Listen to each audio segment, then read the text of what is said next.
Hey everyone, it's RSNJ Studios here with a repainting video for you. A while back, I did some customizing work on this guy, so it might be a bit hard to see, but I gave him a new eyes actually, and I made his neck straighter than the original one is. Yeah, so there you can.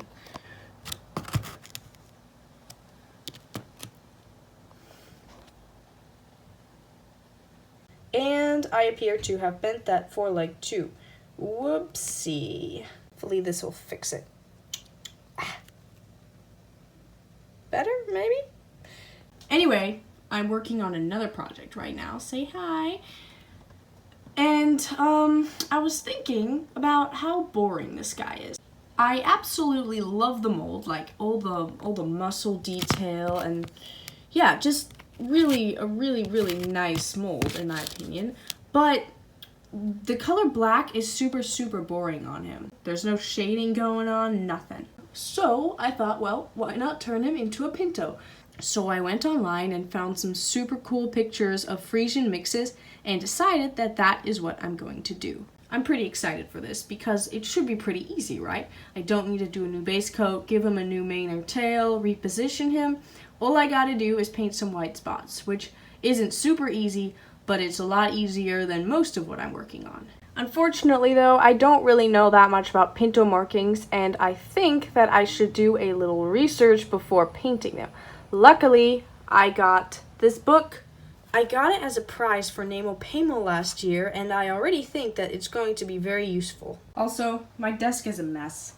I really need to clean up here. Aha! Much better. So, after some research and oogling reference photos, I've decided on either a Sabino or a Tobiano. Sorry if I bungled either of those pronunciations. So yeah, it's pretty hard to decide. I really like this minimal Sabino look, but I also like this look too. But the Tobiano is a bit crazier, jumps out at you more, and since this mold is just standing still, like a crazier pattern is fun. And of course, I've done a Sabino before, and I've never done a Tobiano. Upon reflection, that was a really bad drum roll, but anyway, Tobiano wins. I just don't think this pattern suits him so well. However, I absolutely adore it, and I'm definitely keeping it up my sleeve for another Pinto.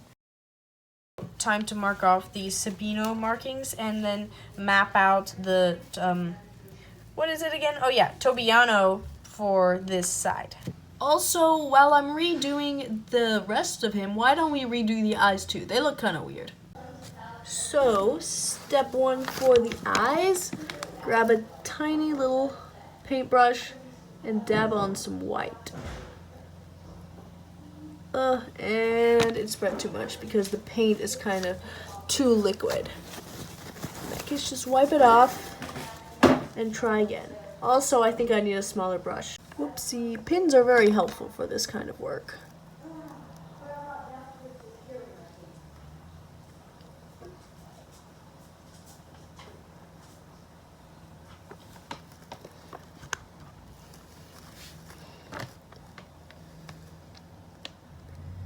It's hard to see what I'm doing with the camera.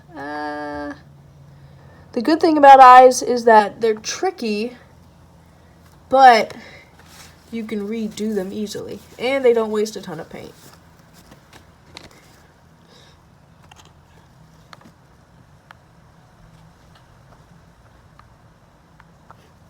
So here we go. The markings are all mapped out. Oh yeah, I just drew on him with this white pastels in order to make the lines. Okay, so the first 3 or so layers of markings are done, and I'm liking how he looks so far.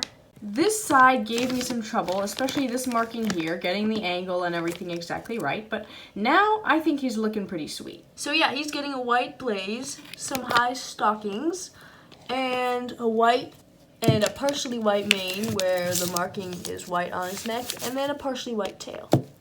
I've also worked on his eyes. I put a little bit of white in the corner here, and then black all around to give the eye a black rim like real horses have.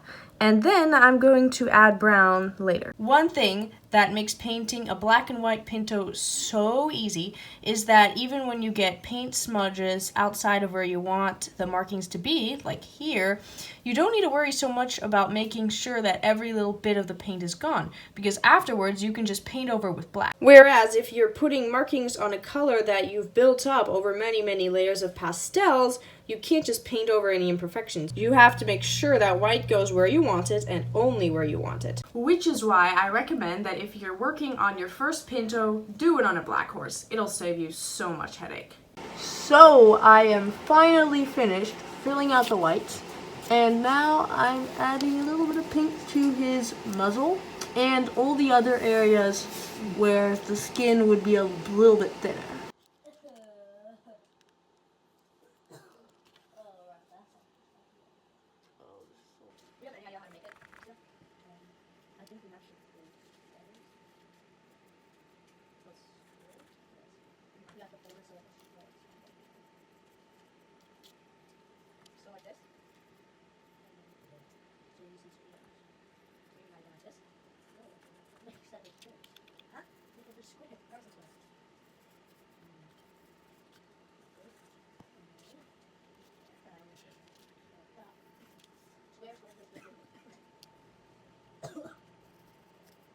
So I'm afraid this is the best focus we're gonna get. Anyway, I've added some pink to his nose, which, focus, come on, which, if you ask me, looks absolutely adorable.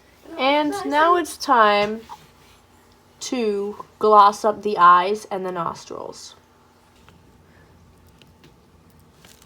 There we go. Don't worry, it's going to turn clear later. It just looks blue for some reason.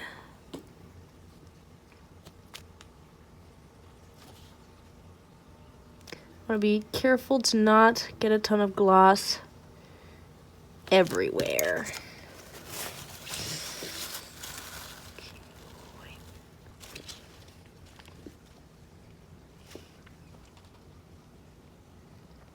I'm not sure this is enough, but doing too little is always better than doing too much, because if it ends up drying and not being glossy, I can always add more. Hooray, he's finally done. Now, he's not perfect. There are some smudges and stuff in the white, but I think that that's about as good as it gets. Plus, real horses get dirty too. It's not like their whites are completely white, no flecks or anything, so it's realistic. And look at that cute little nose. This took me a lot longer than I thought it would. It turns out painting whites on black is really, really difficult. Also, it took me a while to figure out how to paint the tail in a reasonably nice way, finally. So I took this really, really thin brush, dipped it in really diluted white paint, and drew lines on it to make the individual hairs. Then I did that 3 times or so it would look pretty thick, but still like actual hair, and that was that. Still not perfect, but I'm pretty pleased with it. So this guy is now finished. I'm not really sure what to call him. Oreo maybe? But I think he's too majestic for a name like that. Tell me what you think in the comments below.